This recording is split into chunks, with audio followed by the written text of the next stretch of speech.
What is going on, YouTube? This is Jim, back with another video. Today we're going to talk all about my G920 wheel, how I have it set up, how you may want to have it set up, and why it is such an amazing investment if you're willing to put the time and consideration into it. So, without further ado, let's dive right in.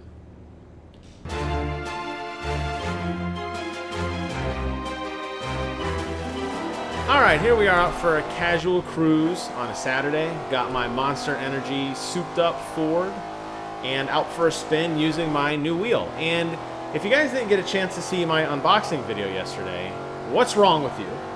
But more importantly, if you didn't, that's okay, because clearly it's open now. We don't have to unbox anything else. We can just take a look at it and talk about it.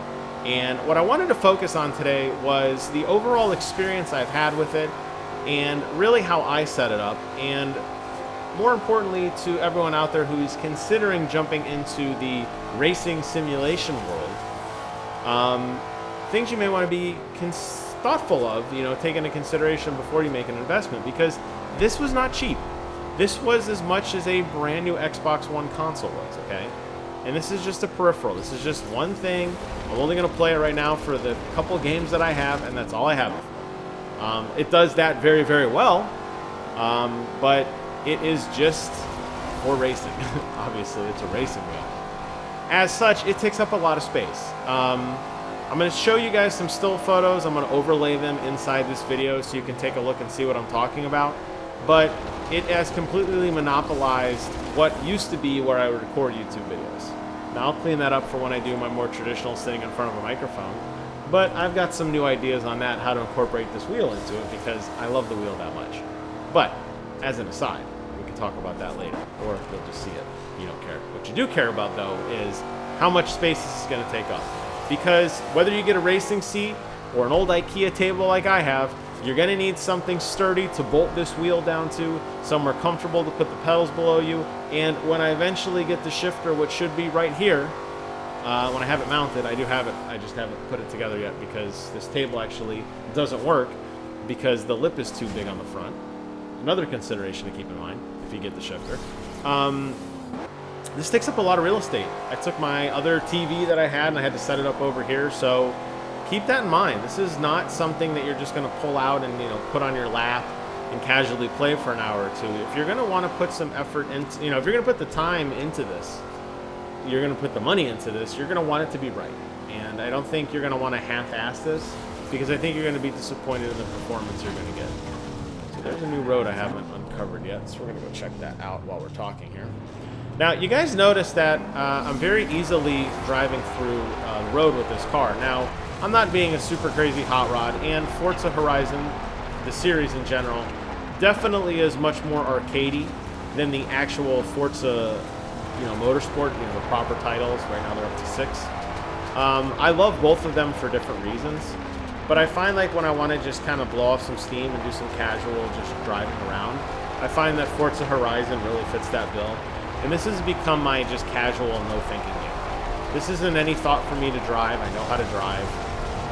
When I turn on my favorite podcast, which of course is BK Bullets, or if I'm listening to a YouTube channel, which of course is comic timing, BK, sports, comic timing, whatever, right? I like to just jam out and do this. And yes, I've only had it for a day, but I've had a lot of free time with it. I think I've clocked probably about 8 hours with this thing. I don't know how much I slept last night playing it.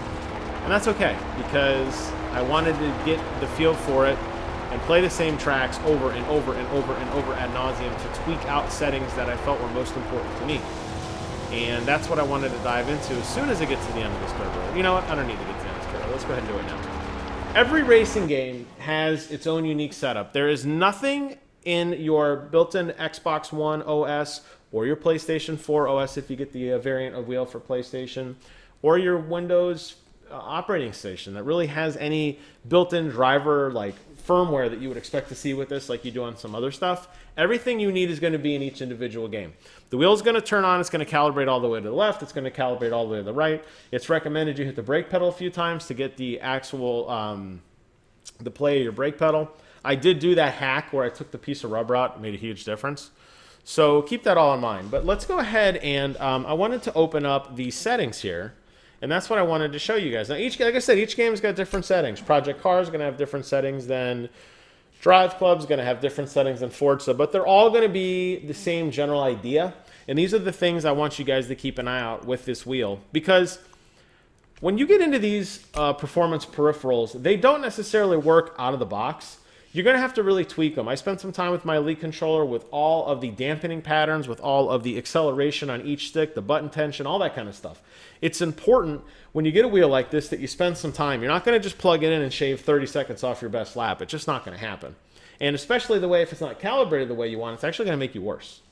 So I'm not talking, I'm going to show you guys Forza's controls, but this is, again, similar for most games. I'm not talking about the layout here either. I'm not talking about like, oh, well, the right button does horn and the up directional changes my radio station. I'm talking about this page here, the advanced settings controls, okay? So let's take a look at these.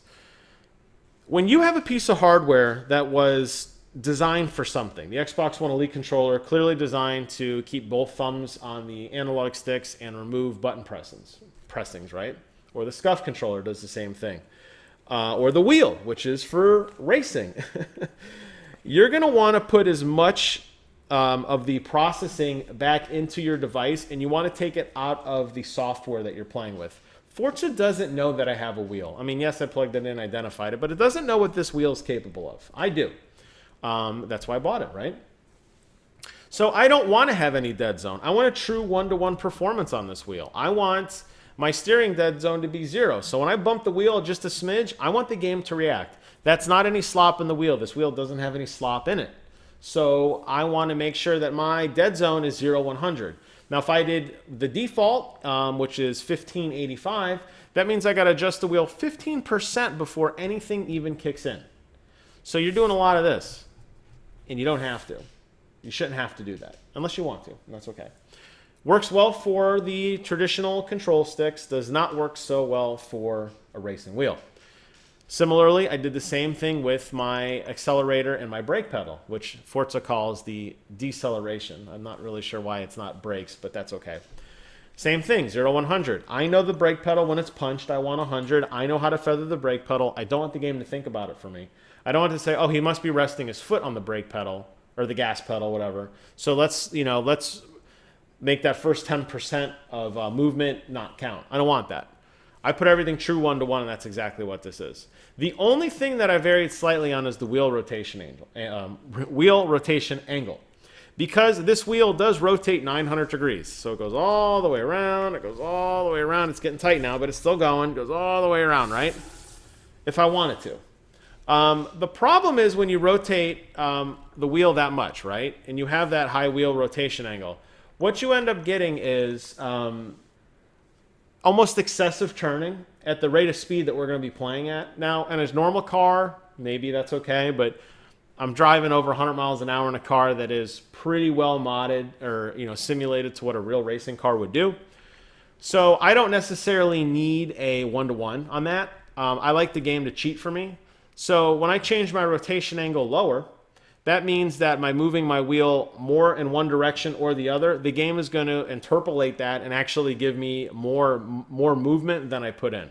So instead of me going from top dead center to like left, like that 90-degree angle, if you adjust this wheel rotation angle lower, even though you turn the wheel only 90 degrees, the game may simulate 180 degrees or 270, whatever. Which means you don't have to sit there and do this when you're driving. You can just do more casual turns and it feels somewhat natural. You could change this for every race. You could change this for every car. Forza recommends 540 degrees. I found that getting that little bit of extra fidelity up at 600 or even 630 sometimes I'll go, actually works a little better for my particular racing style, but there is no silver bullet answer. So all these videos of people saying, this is the best, you have to go with this style, this is the best, that is incorrect and 100% not true. It is purely up to what you feel most comfortable with. I see a lot of people do drifting videos. I guarantee you their wheel rotation angle set very high because they are doing this very, very rapidly. If you set it very, very low, you'd be taking your little tiny hands and go boop, boop, boop, and you'd be getting insane movement. And if you like that, that's great. This However, for my particular play style, I'm going to keep it at 630. I recommend somewhere, again, Forza recommends around 540. I think you should keep it around there. I think you'll notice so let me get back in and finish my dirt road discovery. I think you'll find that as you get into, having a wheel and playing with it, me being more casual and just kind of enjoying going out for a drive and treating it more like just a traditional simulator. I really like that, it's very simple to pick up and understand because everybody's driven a car. It's just those little fine tunings that you have to work with. And I was playing Forza last night, Forza 6, and I'm playing the same track over and over and over and over, and I'm keep tweaking my wheel, and I'm pretty much doing the exact same thing over and over again. I mean, there are some minor, fluctuations that I'm doing, but for the most part, I'm doing the exact same thing over and over. And my track times drastically changed. I shaved almost 25 seconds off a pretty long race by adjusting the wheel to kind of, fit my play style better. I wasn't spinning out as much. I had a lot more control of my vehicle. I felt more in control of kind of what was going on the road in front of me and how it worked. And I think that that's kind of one of those initial investments you'll have to put into this. But I think if you are a racing enthusiast and you're picking up this product, you probably like that. It's okay to you that you're like, oh, this is pretty cool. I'm excited to get that. So keep that in mind. But there is no straight answer, and that was kind of the point of, whoa, that guy got trashed. That was kind of my point of, this whole video was just that everybody's going to find a unique setting on their own. I just wanted to walk you through mine. Last thing to keep in mind, when you're picking out a wheel and you're picking something that you're interested in, understand that each wheel does have its pros and cons. I looked around on Amazon for a while, and I did pick this up because it was half off. But there are some issues with this wheel. I'm not going to go into each individual wheel and every individual wheel, but or pro and con rather for each wheel. But there is no perfect wheel. Okay, it's all simulated. There's going to be pros and cons with all of them. So it's very easy to get wrapped up in that stuff. I know Mad Catz is gone. They have since gone out of business. They had a wheel that was a great entry wheel. There were a lot of problems with it. The pedals felt kind of cheap. The shifter was this, whatever. You know what I mean? Ferrari makes one where some people complain the wheel's too small. This one has a flat bottom on the wheel, which I'm not particularly thrilled about, but I don't really hold the bottom of the wheel, so I guess I don't care so much. Sorry, I'm going to cut you off, dude. I think he hit me. Sure. So there are pros and cons in all of them. Just do your research. Just make sure you know what you want to get, because this is a large investment. And, you don't want to get stuck with something you're not going to like. That said, I don't know how many wheels you're going to end up buying in your, your career in terms of racing. I mean, maybe you're one of those advocates that buys a ton. I knew when I got that Xbox One Elite controller, that was the last controller I pretty much ever have for shooters. So I really decked out on all of the cool little triggers and buttons and pads and everything to really make it my own. I don't think I'll get another wheel, so I didn't mind kind of spending a little bit more on this wheel to get something that I think was more on the upper end. Maybe not the best, but definitely on the upper end. So hope this helps. Hope some of these settings help, just some wisdom, because you see a lot of people sitting in there, and I mean, you look at these guys in their apartments. They got this giant wooden box in the middle of their floor, and that's like their whole house, or their whole room or whatever. Just keep in mind this thing's going to take up a lot of space if you want it done right. You could probably figure out a way to get it on your lap. You could probably figure out a way to mod, or create some little PVC pipe stand, and if that's what you're after, that's great. I just want you guys to understand that this thing demands a lot of attention, and you're going to spend a lot of time tweaking it, and you want to make sure that it's set up properly. So anyways, I've rambled on long enough about this wheel and initial setup. Just wanted to give you guys my Forza Horizon and Forza 6 settings. I'll be doing a lot more videos soon talking about more advanced driving techniques for people who are really into that kind of stuff. I think for the layman, probably most people just like watching something drive around. I don't know if there's something relaxing about it. This has definitely become my casual game. This is when I want to just chill and do something, this is what I do. Put on my favorite podcast, put on my favorite YouTube channel, whatever, and just relax. And that's what makes this game so much fun, especially with the wheel, because everybody knows how to drive. So anyways, that's all I have for today. I want to thank you guys so much for watching. If you've got any questions or comments, sound off below. Let me know what you think. I'll do my best to try to like explain something a little bit better if I haven't done a good enough job. And I hope with all the pictures you saw, you realize just how ridiculous of an investment this really is in terms of time, space, and money. But one that I'm very happy with, and I've always wanted something like this. And now that I have it, you know, really trying to understand kind of what, you know, is going on. Something to keep in mind. So I'm going to check out this Horizon bucket list. I'm going to stop it here. Thank you guys so much for watching. Have a great weekend. Get out there and play some Forza. And until next time, I will see you guys on the other side.